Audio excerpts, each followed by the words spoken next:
Morning. હું Gohil દેવેનીબેન Saint Xavier's હાઈસ્કૂલની અંદર આપ સૌનું હાર્દિક સ્વાગત કરું છું. કેમ છે બાળકો? નેક્સ્ટ લેક્ચરની અંદર આપણે 8મું ચેપ્ટર છે, 8મું લેસન છે એની ચર્ચા કરેલી હતી સુધા મૂર્તિની. અને ત્યાર પછી મેં કહ્યું હતું કે તમારું નેક્સ્ટ જે કાવ્ય છે, પદ્ય છે, એને તમે બધા વાંચજો, જેની આપણે ચર્ચા કરીશું. 9મું કાવ્ય તમારે છે कुत्ते की सीख, रामधारी सिंह दिनकर उनके कविकार है. आपको पता होगा कि जब જ્યારે ગુરુની વાત આવે છે, હું તમને પહેલાં ગુજરાતીમાં કહું કે ગુરુની વાત આવે છે ત્યારે એવું કહેવાય છે કે ગુરુ દત્તાત્રેય પોતાના 24 ગુરુ કરેલા, અને એ 24 ગુરુની અંદર એક ગુરુ એનો કૂતરો હતો. ગધેડા, કૂતરા, બિલાડા, હરણ, આ બધા પાસેથી એણે કાંઈકનું કાંઈક જ્ઞાન મેળવેલું છે. તો અહીંયા પણ તમને એવું શીખવાડે છે કે કુત્તે કી શીખ. તો કૂતરા પાસેથી પણ આપણને કંઈક શીખવા મળે છે. તો શું શીખવા મળે છે એની ચર્ચા રામધારી સિંહ દિનકર એના ઉપનામ તરીકે પણ ઓળખાય છે. તો એની ચર્ચા એણે બહુ સરસ કરેલી છે. આપણે પહેલાં તેમનો પરિચય લઈએ દિનકરજીનો, અને પછી કાવ્યમાં શું કહેવા માંગે છે એનો ભાવાર્થ પણ આપણે સમજીએ. रामधारी सिंह जी दिनकर कहा है कि उसका जन्म 1908 और निधन 1974 में हुआ है. उनका जन्म मुंगेर जिले के सिमरिया गांव में हुआ है. शिक्षा जगत में आप आचार्य, उपनिदेशक, कॉलेज में विभाग में अध्यक्ष, विश्वविद्यालय में कुलपति तक की सफलता उसने प्राप्त की है. राज्यसभा के सदस्य भी वह रह चुके हैं. राष्ट्र प्रेम, मानव प्रेम की अच्छी कविताएं भी उसने लिखी है. वे गांधी विचारधारा से काफ़ी प्रभावित हुए और समाज चेतना में उसने कवि के तौर पर काम किया है. उसको भारतीय ज्ञानपीठ पुरस्कार है वह भी मिला है. कई सारे उसके काव्य संग्रह रेणुका, हुंकार, रसवंती, ये सब कॉलेज में आते हैं. कुरुक्षेत्र, रश्मि रथी, उर्वशी जैसे प्रबंध काव्य भी उसने लिखे हैं. अर्धनारीश्वर, मिट्टी की ओर, रेती के फूल जैसे उनसे चिंतनात्मक ग्रंथ है. उसने संस्कृति के काफ़ी संचार का कार्य भी किया है. प्रस्तुत जो काव्य है वह बच्चों के लिए लिखा गया है. कुत्ता और खरहे की कहानी की काव्य के रूप में प्रस्तुत किया है. मैं इस बात में यह बताना चाहता हूँ कि छोटा या बड़ा, ताकतवर या कमज़ोर, जब अपने प्राणों पर आते हैं तब उनमें विशेष व्यक्ति का संचार होता है. ईश्वर ने ऐसी शक्ति सबको दी है. यहाँ पर बहुत अच्छी एक बात आपको बताई है.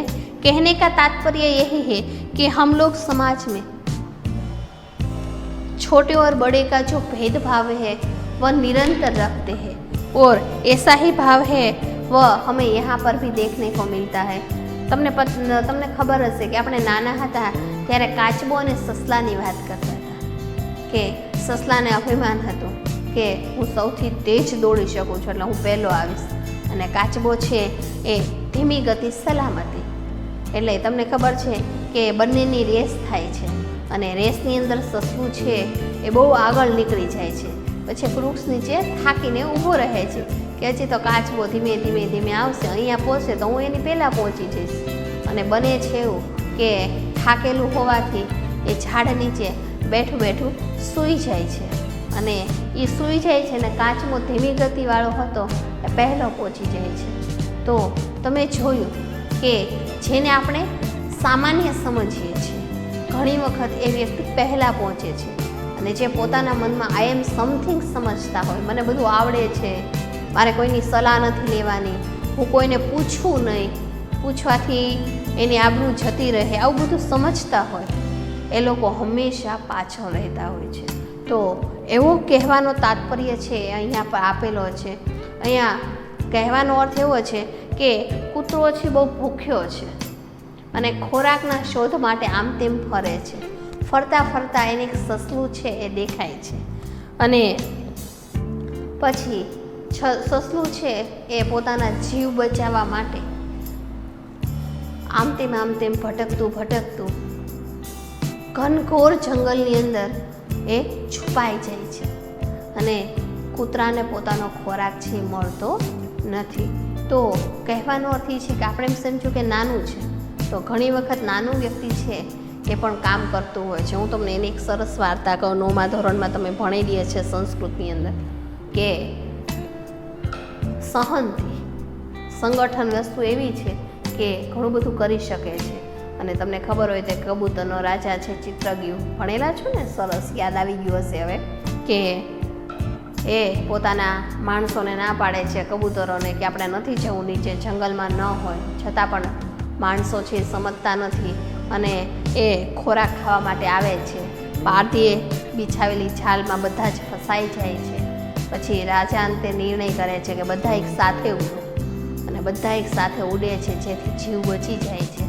પછી એવું કહે છે કે મારો મિત્ર છે ઉંદર, આપણે એમની પાસે જઈએ અને એના નાના નાના દાંતથી આપણી બધી ઝાડ છે કાપશે.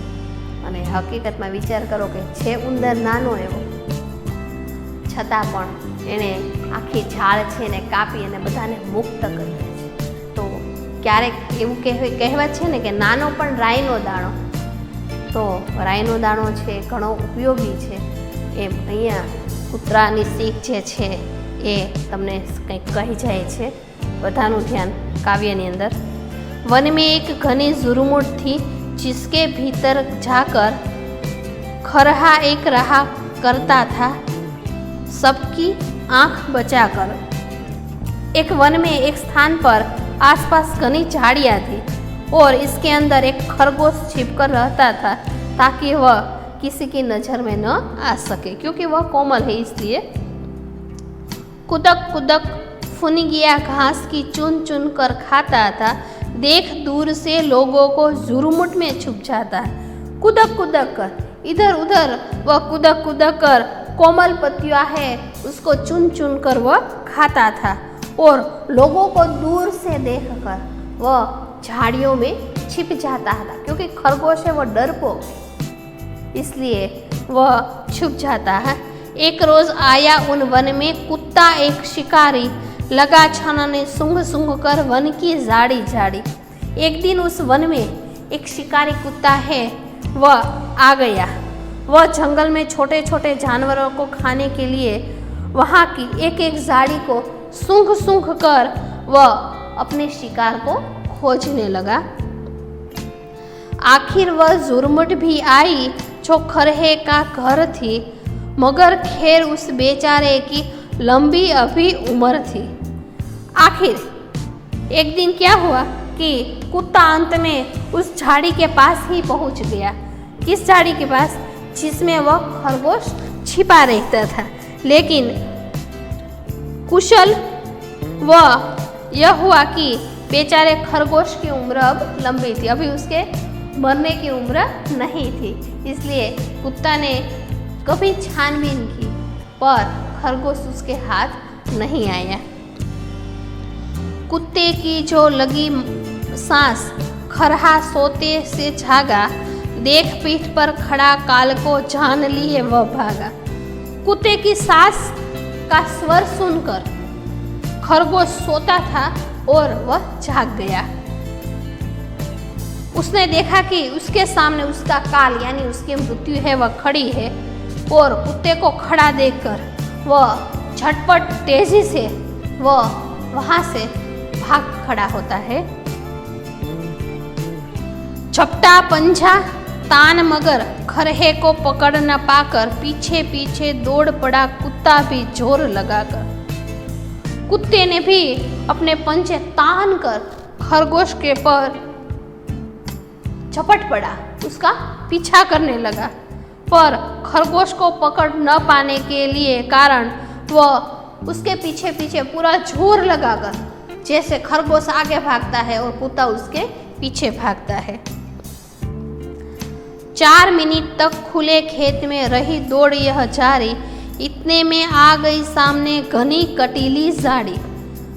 खरगोश भागने और कुत्ते उसके पकड़ने की कोशिश करने की यह दौड़ 4 मिनट तक चलती रही। आगे आगे खरगोश, पीछे पीछे कुत्ता। खरगोश अपनी जान बचाने के लिए भाग रहा था और कुत्ता अपनी शिकार के लिए भाग रहा था। यह जो भागदौड़ की जो स्पर्धा है, जो रमत है, वह 4 मिनट तक चलती रही और इतने में उसके सामने कांटेदार घनी झाड़ियां है वह आ गई। भरकर एक छलांग लगा छिप रहा बिहड़ वन में। इधर उधर कुछ सूंघ फिरा कुत्ता निराश हो मन में। तब तक खरगोश ने एक लंबी छलांग लगाई और वह उन घटीली झाड़ियों में छिप गया।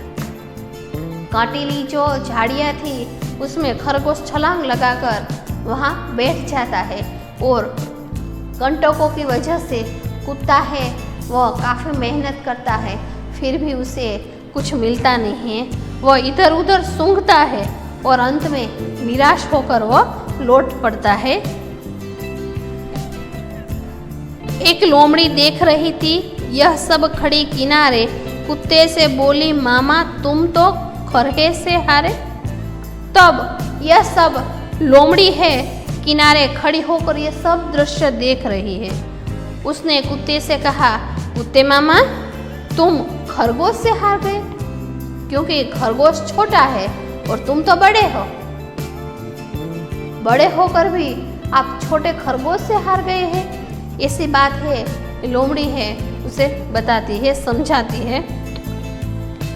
इतनी मोटी देह लिए हो फिर भी थक जाते हो। वन के छोटे जीव जंतुओं को भी न पकड़ पाते हो। उसने कहा, तुम इतने मोटे ताजे हो फिर भी दौड़ते हुए थक जाते हो। खरगोश छोटा है फिर भी दौड़ने में वो थकता नहीं है, और तुम तो इतने मोटे और ताजे हो फिर भी दौड़ने में तुम थक जाते हो। तुम जंगल के इस छोटे छोटे जीव जंतुओं को भी नहीं पकड़ पाते हो, क्योंकि आप देखते हैं कि जैसे भंवरा है, पतंगिया है, इन सब पर तितलियाँ है, इन सब को जैसे पकड़ने जाता है वैसे उससे हाथ से फिसल जाता है। तो तुम इतने बड़े होकर भी इस छोटे छोटे जीव जंतु है उसको पकड़ नहीं पाते हो। कुत्ता हंसा, अरे दीवानी तू नाहक भक्ति है, इसमें है तो भेद उसे तू समझ नहीं सकती। कुत्ता कहता है, यह सुनकर वह हंस पड़ता है। उसने लोमड़ी से कहा, अरे पगली तुम नाहक ऐसी बातों कहती हो, तुम रहस्य की बात नहीं समझ सकती हो। તમને બધાને ખબર હશે કે એક લોમડી એટલે શિયાળની વાત છે કે શિયાળ બહુ ભૂખ્યું તરસું હોય છે અને જંગલમાં આમથી આમ ભટકતું હોય છે। ભટકતા એ દ્રાક્ષના આખો વાડો હોય ત્યાં જાય છે અને જોવે છે તો દ્રાક્ષ છે એની લૂમો છે એ લટકતી હોય છે। કેટલો પ્રયત્ન કરે છે શિયાળ કે કૂદકા મારીને દ્રાક્ષ ખાવાનો પ્રયત્ન કરે છે। એક તો ભૂખી છે, તરસી છે અને પાછી મહેનત કરે છે, છતાં પણ એના હાથમાં દ્રાક્ષ છે આવતી નથી। અને અંતમાં પછી શું કહે છે કે દ્રાક્ષ તો બહુ ખાટી છે। એવો પ્રયત્ન નથી કરતી કે મારા હાથમાં ખોરાક આવ્યો નથી, પણ એવો કહેવાનો અર્થ છે કે દ્રાક્ષ તો બહુ ખાટી છે। એટલે અહીંયા કૂતરો છે એ કેટલા પ્રયત્ન કરે છે પણ પોતે એ પ્રયત્નમાં સફળ થતો નથી। એટલે લોમડી છે, આપણે કહીએ કે ઘણા લોકો હોય ને એ આમ મીઠું મરચું ભરાવે, એમ આ લોમડી છે એ કૂતાને ભરમાવે છે કે તું તો આટલો મોટો તાજો છે, તું દોડી શકતો નથી, નાના જીવજંતુને પકડીને મારીને ખાઈ શકતો નથી।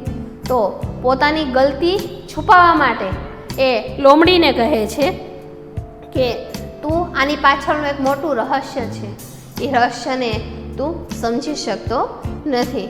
એટલે આવી જ એક વાત છે તમારા 9મા ધોરણની અંદર હતી કે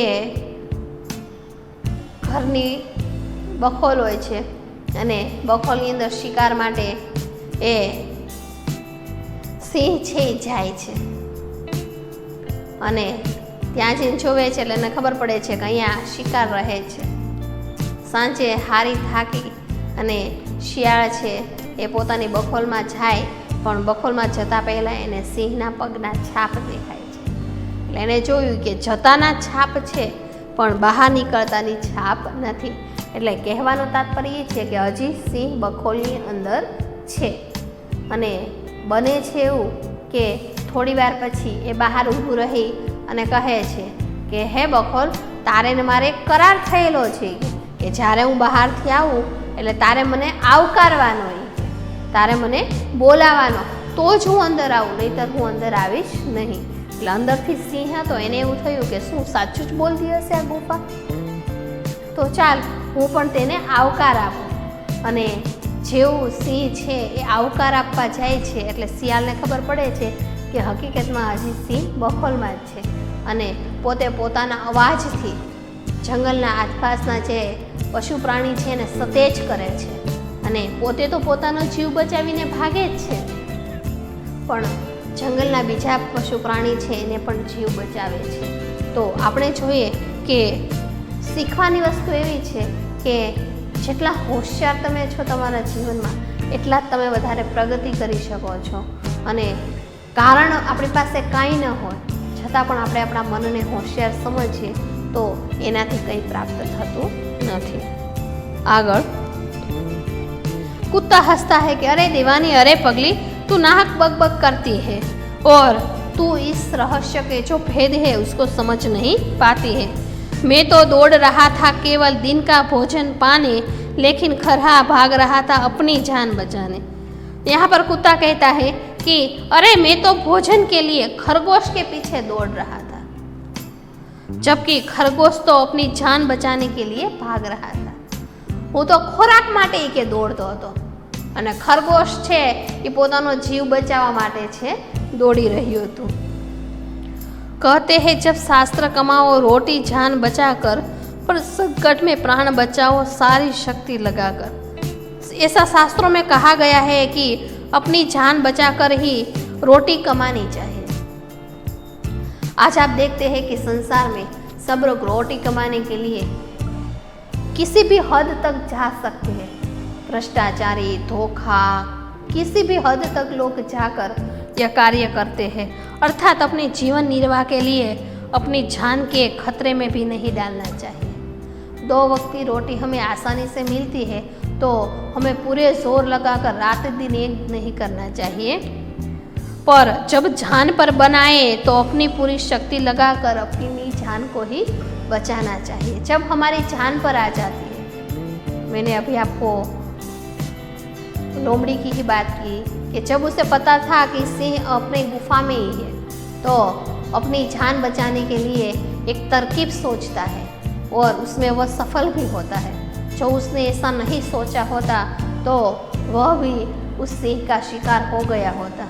तो जब अपनी जान पर आ जाती है तो उसे बचाने के लिए कुछ भी करना पड़ता है. तो अंत में हम कहते हैं कि यहाँ पर कहा है कि अपनी रोटी को कमाने के लिए अपनी जान को भी संकट में नहीं डालना चाहिए, पर जान का संकट आने पर व्यक्ति को अपनी जान बचाने के लिए अपनी पूरी शक्ति है वह लगा देनी चाहिए. यहाँ पर हमने देखा कि शिकारी कुत्ता एक खरगोश के पीछे पड़ा है और खरगोश अपनी जान बचाने के लिए भाग रहा है. और अंत में कहा है कि इससे हमें यह बोध मिलता है कि चाहे छोटा जीव हो या बड़ा, कमज़ोर हो या शक्तिशाली, जब अपने प्राणों की आप पड़ती है तब वह अपनी अद्भुत शक्ति है उसमें लगा देता है और व्यक्ति को संकट के समय अपनी सारी शक्ति को लगाकर अपने आप को बचाना चाहिए. यही उद्देश्य है वह हमें इस पाठ से देखने को मिलता है. अंत में स्वाध्याय है वह आपको होमवर्क में लिखना है. प्रश्न 1, 2, 3 और 4. 5वां प्रश्न आपको नहीं करना है. 6ठा और 7वां है वह आपके शब्दार्थ में भी उसके शब्दार्थ लिखे हुए हैं.